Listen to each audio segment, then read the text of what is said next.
Vamos lá, o que é IQM, quais são essas experiências, o que pode ser considerado, o que não é o que é um desmaio e o que é uma experiência de quase morte e o que é a morte. Que é a morte.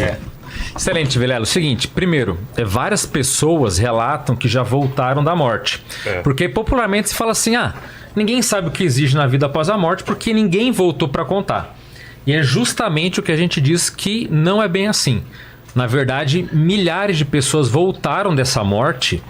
E não é um voltar simplesmente do tipo, eu estava apagado, acordei, não lembro de nada. Não, ela passa por vários eventos que são muito significativos e ela passa por uma série de ocorrências que a própria área médica fica, mas isso é verdade ou não é? Porque tem casos assim espetaculares.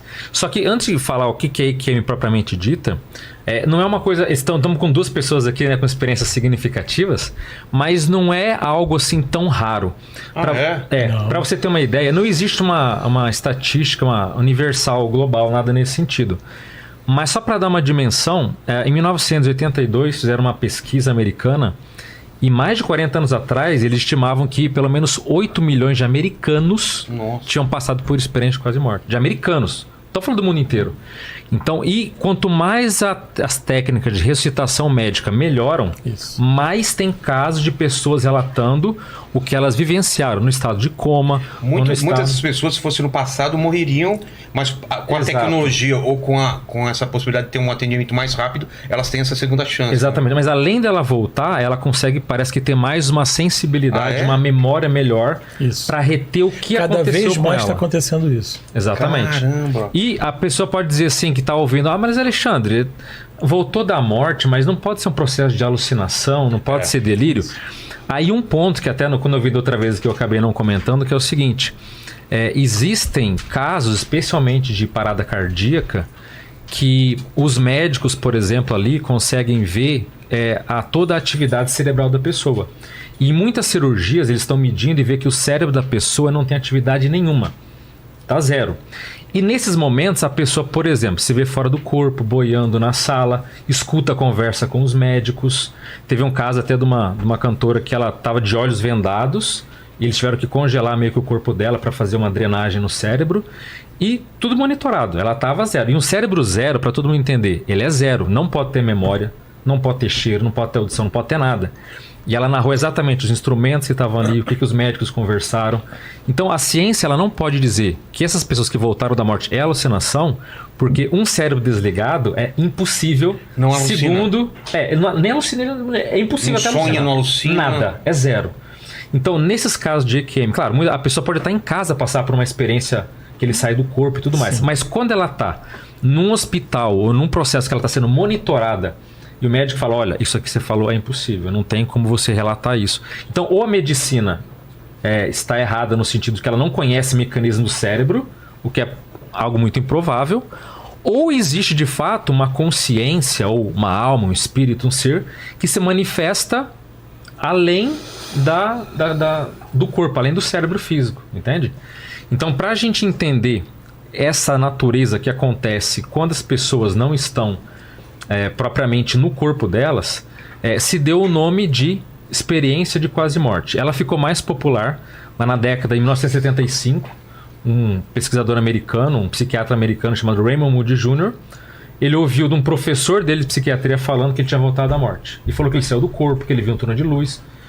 Ele, esquisito, né? Depois ele, conversando com outro aluno dele, de faculdade, ele falou que também tinha passado por uma experiência que ele quase morreu, que ele saiu do corpo e voltou falando as coisas parecidas. Ele falou, não, alguma coisa tem aí. Não é só uma questão de alucinação ou de delírio. Então, a partir daí, vários estudos começaram a ser feitos sobre essas experiências de quase morte. Agora, o que é uma experiência propriamente dita de quase morte? Primeiro ponto, a pessoa se vê fora do corpo físico. Então, muitas vezes a pessoa vê o corpo dela ali tentando ressuscitar, sabe, os médicos ali desesperados tentando ressuscitar, ou ela vê o socorro, ou um acidente de trânsito, que ela vê o carro batido, o corpo dela ali ensanguentado. Ela se vê fora do corpo. Nossa, primeira coisa. Desespero isso. Então, aí um outro ponto da EQM que não é desesperadora, porque ela passa por uma sensação de paz. Sério? Mesmo você se vendo... É agradável. Sim, exato. Inclusive, muitos sentem uma espécie de, vamos colocar assim, como se o corpo dela não eu não sou meu corpo. Aquele corpo, ela não fica desesperada. Por favor, me salvem. Muitos até ficam impassíveis, do tipo... eu tô vendo me salvarem. Isso é mais eu do que aquele corpo, é isso? Exato. É uma sensação que isso é meu eu mesmo. Pensa, por exemplo, se você tirou a sua insider. Sei. Você não fica, nossa, eu sou a minha insider. Não. Eu tô vendo. Aquilo é uma casca. Uma casca que você usa. E muitos se sentem assim quando vê o corpo dela sendo socorridos. Então, ela sai fora do corpo, ela tem um sentimento de paz muito forte. O que é muito famoso também, o chamado túnel de luz.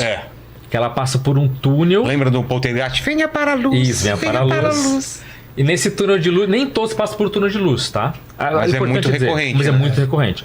Os itens que eu tô falando aqui, não quer dizer que você tem que passar por todos para ser classificado como uma quase morte. Sim. Mas nesse túnel, a pessoa pode ver no final dela uma paisagem, como se fosse um céu, um local muito lindo, que Uma muitas porta. vezes, né? Ela encontra parentes falecidos. Então ela vê aquele ente querido que ela amava, ou até algumas pessoas veem o avô e a avó que nunca conheceram na vida. Eles se apresentam, depois ela vai ver a imagem dos avós, era exatamente como eles viram, geralmente mais remoçados. Ela pode encontrar o chamado também ser de luz, que nós chamamos de amparador, um mentor, um guia espiritual, que é como se fosse um protetor dela, né? E esse guia, ele pode muitas vezes dar ideias da vida dela, passar mensagens. Também existe a questão de você ter a chamada revisão da vida. Então, O famoso filme da tua vida passar pela frente. Isso. A do quando morreu o Tucci, e ele, quando a vida começar a passar, ele vai dormir de tão chata que é a vida dele. Imagina, começou a vida Não, Chute. Vamos dizer, ela não tem muitos eventos. Fosse um filme, cara, duraria quanto? Um filme de...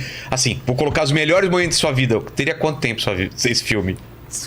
Cara, esse seria 40 minutos de pura tristeza.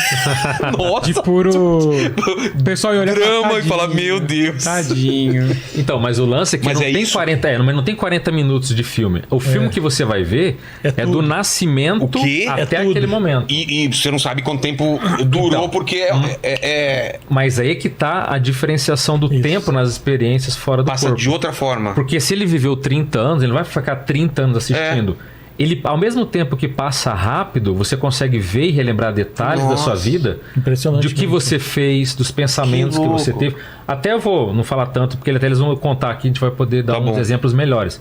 Mas a revisão da vida é muito impactante para a pessoa ver como que é a vida dela, se ela está bem sucedida, se ela está mal, se ela se sente fracassada, se ela se sente vitoriosa. Então é muito importante. Tem pessoas que também têm memórias de vidas passadas. Então rever corpos que ela vivenciou, situações que ela esteve, civilizações até que nem existem mais, ela se percebe em situações antigas, com as emoções antigas, não é só um filminho também, é muito mais forte, porque ela sentiu um amor do passado, ou uma morte trágica.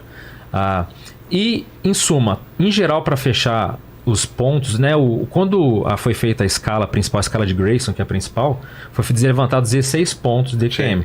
Mas para fechar aqui, para ficar mais palatável, a gente pode dizer que o último item é a questão da fronteira. Que a pessoa sabe que se ela passar por uma fronteira, ela não volta mais. Exato. Pode ser uma ponte, pode ser uma porta, mas é algo que delimita a vida e a morte. Um momento de decisão. Também. E também tem casos na EQM que a pessoa ela pode optar se ela quer voltar para a vida humana ou se ela quer morrer, descartar o corpo e ficar pelo lado de lá. E quando a pessoa é dada a opção, ela não é visto como algo negativo, se ela quiser não voltar para a vida. Só que isso também é a minoria.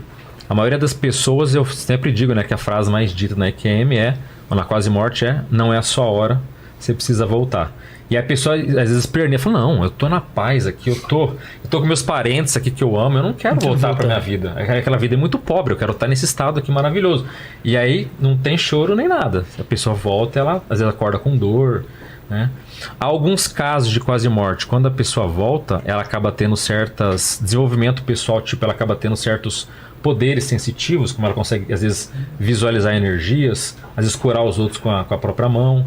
Ela consegue, muitas vezes, ter experiências fora do corpo com a vontade dela. Algumas pessoas, minoria também, volta com... Teve um cara até que falou que ele tinha medido o QI dele, né? Depois que ele teve a EQM, ele mediu e subiu, assim, drasticamente o nível do quociente da inteligência dele após. Como ele tivesse tido uma revelação e um aumento de conhecimento. É porque na quase morte, quando a pessoa tem uma expansão da consciência, o que é expansão? Ela está mais lúcida, mais inteligente, Sei. com memória melhor, mais equilibrada. Aquele estado, a pessoa sente que ela é muito melhor do que ela apresenta aqui na vida humana. E quando ela volta, por mais que ela não consiga se manifestar desse jeito pleno, sobram assim, resquícios ou processos que acabam interferindo e ela consegue ter habilidades que antes ela não tinha. Entendi. Algumas coisas parece que destravam, né? Então, na quase morte, muitas vezes a pessoa ela pode só ver o túnel de luz, ela pode sair do corpo. Algumas são declaradas mortas clinicamente e acabam voltam? voltando. Já aconteceu isso? Muitas vezes. Tem muitos casos do médico fala assim, ó, não deu, hora do óbito tal, e de repente Pá, a volta. pessoa volta. Então, agora, e para fechar aqui, casos mais, não vou dizer raros, mas menos comuns, são as experiências de quase morte negativas. Que ela não vê um parente positivo, não vê um ser de luz, ela está num ambiente que pode ser uma espécie de inferno, umbral, sei um lá. local totalmente, às vezes, escuro, sombrio, com pessoas ofendendo ela sendo perseguida. Praticamente esse local aqui onde a gente trabalha depois que termina a live, não é? Ele descreveu mais ou menos aqui. Antes eles chegarem era esse lugar aqui, né? Escuro, sombrio, as pessoas se maltratando. Cara, melhor a gente tocar o programa aí. Tá bom. Agora nós estamos na luz. Vamos na luz, vamos na luz.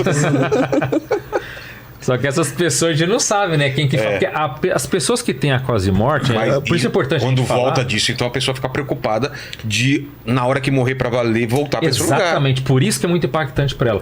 Muitas reformulam a vida. Peraí, onde é que eu tô errando? O que eu tô fazendo de errado para eu ter passado por uma experiência Exato. dessa? Não que a pessoa seja maligna ou seja... Alguma coisa... Mas alguma coisa ela tem que mudar. É. Por isso que a quase morte, em muitos casos, ela é uma recuperação da rota. Porque muitas pessoas estão vivendo a vida dela, só que ela cada um tem a gente admite que todo mundo tem um propósito de vida aqui. Ninguém está na vida humana a passeio, está aqui só para se divertir. Passear é bom, se divertir é bom, mas todo mundo tem uma tarefa, tem um propósito, tá? E quando a pessoa muitas vezes assume uma tarefa e ela começa a desviar, às vezes quem vem para mostrar, meu amigo, você não está bem, vamos voltar para o caminho porque você está desviando. E tem casos que... Agora, quando a pessoa às vezes tem o caso assim, ó, quer voltar ou não quer? Aí já geralmente não é bem essa questão. A pessoa já está com a vida mais estabelecida, mas ela criou algum mérito, alguma questão para passar por isso. Então, se estima que são poucas pessoas, estudos que falam da quase morte em pessoas com parada cardíaca, estima-se que seja entre 5% e 6%, eu acho um número alto, quer dizer, todo mundo tem uma parada cardíaca.